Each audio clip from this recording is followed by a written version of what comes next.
Assalamualaikum warahmatullahi wabarakatuh. Bapak Ibu guru hebat, perkenalkan nama saya Elis Falsa. Saya guru SDN Bendungan, Kecamatan Pageding Barat, Kabupaten Subang. Selain mengajar, saya pun mendapat tugas tambahan yaitu menjadi koordinator komunitas antar sekolah, menjadi pengurus inti komunitas belajar dalam sekolah, dan menjadi bagian dari komunitas belajar bergerak bersama BLPT. Juga menjadi bagian komunitas guru penggerak dan komunitas pengajar praktek. Bapak Ibu, berdasarkan Permendikbudristek nomor 12 tahun 2024, implementasi kurikulum Merdeka sudah diterapkan secara merata, baik dari jenjang PAUD, pendidikan dasar, dan pendidikan menengah. Dukungan implementasi banyak diberikan. Salah satunya dukungannya adalah komunitas belajar. Sebelum pada pembahasan selanjutnya, marilah kita pahami terlebih dahulu apa itu komunitas belajar. Bapak Ibu, komunitas belajar merupakan sekelompok guru dan tenaga kependidikan yang belajar bersama, berkolaborasi secara terjadwal dan berkelanjutan dengan tujuan yang jelas serta terukur untuk meningkatkan kualitas pembelajaran sehingga berdampak pada hasil belajar murid. Komunitas belajar ini merupakan strategi kunci atau strategi utama yang dapat meningkatkan kemandirian GTK itu sendiri, yaitu untuk meningkatkan kualitas pembelajaran melalui aktivitas kelompok belajar, menyelesaikan tantangan pembelajaran, berbagi praktek atau berbagi ide, memberikan umpan balik yang efektif, dan bagian yang paling penting adalah menerapkan hasil dari pembelajaran itu sendiri. Sehingga tujuan meningkatkan kualitas pembelajaran dapat dicapai dengan berdampak pada pembelajaran murid. Bapak Ibu guru hebat, ada 3 jenis komunitas belajar. 1. Komunitas belajar dalam sekolah. 2. Komunitas belajar antar sekolah. 3. Komunitas belajar daring. Apa itu komunitas belajar dalam sekolah? Marilah kita pahami ketiga jenis komunitas belajar itu. Komunitas belajar dalam sekolah adalah terdiri dari sekelompok guru mata pelajaran atau guru kelas atau lintas kelas atau malah lintas mata pelajaran atau tenaga kependidikan atau guru bersama kependidikan. Nah, sekarang komunitas belajar antar sekolah yaitu komunitas belajar yang merupakan sekelompok GTK dari berbagai sekolah yang belajar dan berkolaborasi untuk meningkatkan hasil belajar murid. Wujud komunitas ini dapat berupa PKG dan gugus di SD atau di PAUD, MGMP, MGBK, KKG, MKKS, KKS atau malah MKPS dan lain sebagainya. Lalu ada komunitas belajar daring. Nah, komunitas belajar daring ini sama merupakan sekelompok GTK dari berbagai sekolah yang belajar dan berkolaborasi untuk meningkatkan hasil belajar murid. Nah, fokus komunitas belajar ini ada 2, yaitu berpusat pada pembelajaran murid. Ada yang kedua berpusat pada peningkatan kompetensi guru dan tenaga kependidikan. Fokus komunitas belajar yang berpusat pada pembelajaran murid adalah kegiatan dalam Kombel itu berfokus pada peningkatan pembelajaran murid. Kolaborasinya bertujuan untuk meningkatkan kualitas pembelajaran atau menyelesaikan tantangan pembelajaran murid. Pada komunitas belajar ini aktivitasnya menggunakan siklus inquiry, yaitu refleksi awal, perencanaan, implementasi, atau evaluasi. Yang kedua, tadi berfokus pada peningkatan kompetensi GTK. Nah, ini adalah tombol yang difokuskan untuk belajar dan berbagi sebagai upaya untuk meningkatkan kompetensi GTK. Kegiatan dalam tombol yang berfokus pada pemenuhan kompetensi GTK ini untuk dapat menjelaskan peran dan tugasnya dengan optimal tentunya. Lalu ini tadi berpusat pada pembelajaran murid. Tombol yang berpusat pada pembelajaran murid yaitu kegiatan dalam tombol berfokus pada peningkatan pembelajaran murid. Kolaborasinya bertujuan untuk meningkatkan kualitas pembelajaran atau menyelesaikan tantangan pembelajaran murid. Kalau ini seperti tadi, tugasnya, refleksi, inquiry, dan sebagainya. Nah, adapun tujuan komunitas belajar antar sekolah bagi guru adalah sebagai wadah untuk merealisasikan terjadinya kolaborasi guru antar sekolah untuk dapat belajar bersama, meningkatkan kompetensi, merencanakan pembelajaran, bersama, berbagi praktek baik dan inovatif dan kreatif, serta memecahkan masalah pembelajaran dalam upaya meningkatkan kualitas pembelajaran dan hasil belajar murid.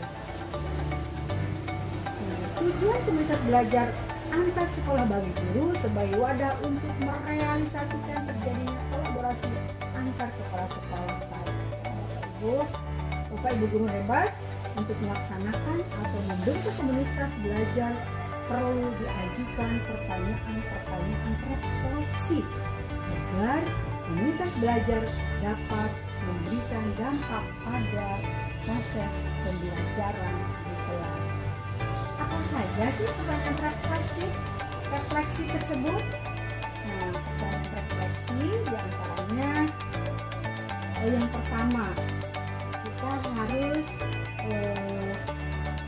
mengadakan pertanyaan refleksi apa tujuan dibentuknya komunikasi belajar, bagaimana mencapai tujuan tersebut, lalu yang ketiga, seperti apa efektivitas kegiatan murid agar memenuhi kebutuhan belajar murid. Nah, lalu bagaimana sih pembeli yang ideal? Bapak Ibu guru hebat, untuk menjawab pertanyaan-pertanyaan refleksi tersebut, maka kita harus memiliki 3 ide besar dalam pelaksanaan komunitas belajar. Terdapat 3 ide besar dalam pelaksanaan komunitas belajar. Ibu, bagaimana penjelasannya terkait 3 ide besar? Berikut penjelasannya. Terkait 3 ide besar dalam menjalankan komunitas belajar yang sukses memusatkan pada memusatkan perhatian pada 3 ide besar. Pertama, fokus pada pembelajaran. Setiap individu diberikan perhatian dan dukungan yang sesuai dengan kebutuhannya. Kedua, membudayakan kolaborasi dan tanggung jawab kolektif, yang mana melalui kolaborasi aktif bersama anggota komunitas belajar, saling menghargai kontribusi setiap individu dan bekerja sama menuju tujuan bersama. Tiga ide besar yang ketiga adalah berorientasi pada hasil pembelajaran murid. Pak Ibu guru hebat, 3 ide besar inilah yang mewujudkan komunitas belajar yang ideal. Untuk lebih memahaminya lagi, marilah kita dengarkan penjelasan lebih spesifik terkait 3 ide besar dalam menjalankan komunitas belajar.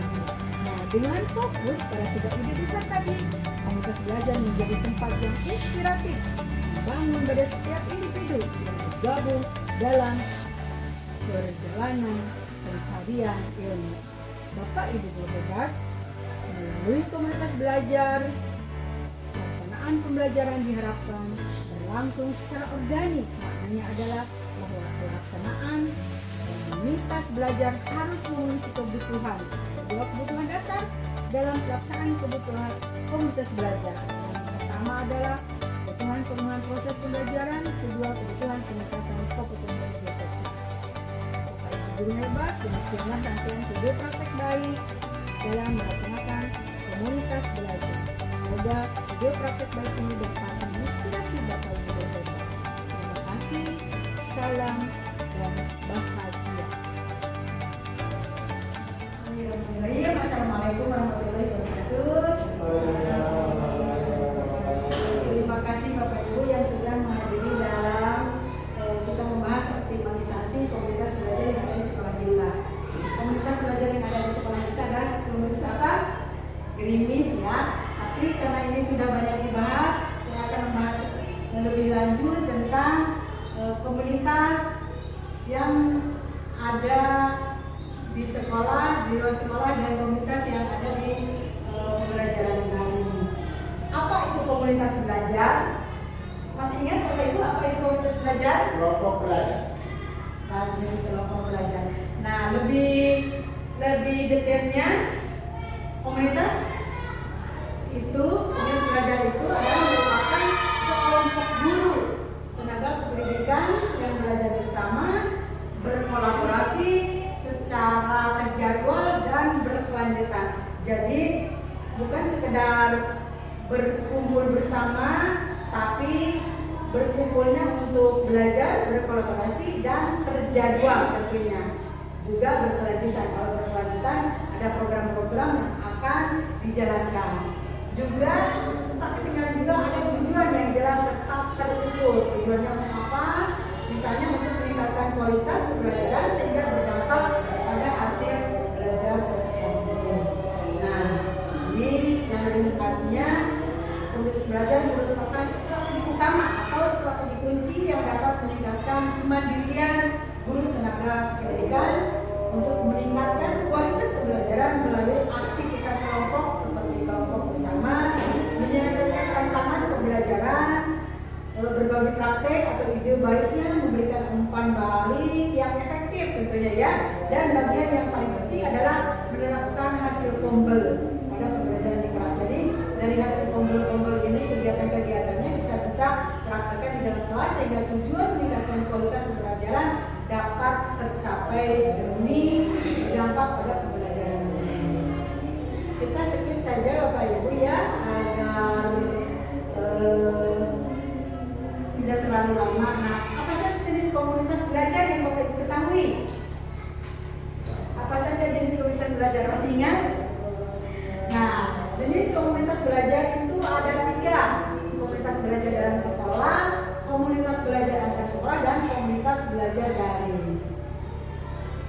Jadi selama ini kita sering mengikuti belajar daring. Itu boleh, karena di sana ada komunitas-komunitas yang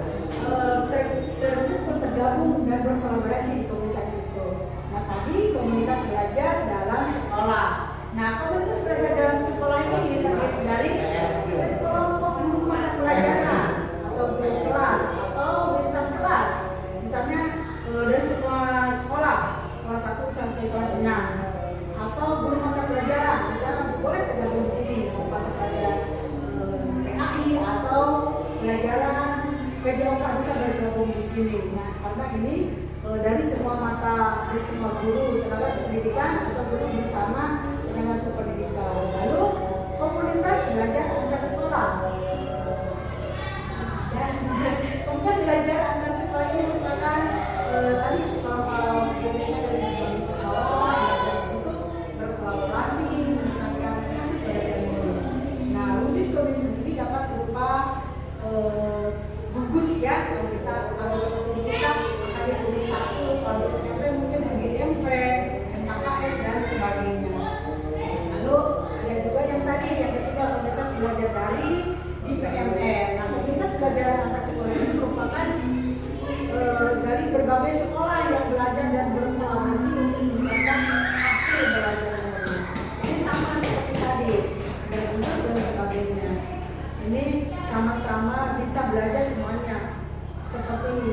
tadi, cuman ini dilaksanakan melalui daring, dan kalau daring boleh didaftarkan di PMM. Kalau PMM-nya, kalau komunitas kita ingin berjalan, maka kegiatan-kegiatannya harus secara daring dan didaftarkan di PMM. Kalau kita melaksanakan pembelajaran atau kegiatan luring, tidak harus didaftarkan di PMM. Mungkin itu Bapak Ibu, terima kasih. Kita break dulu, nanti kita akan lanjut ke fokus komunitas belajar. Terima kasih, nanti kita akan break. Assalamualaikum warahmatullahi wabarakatuh.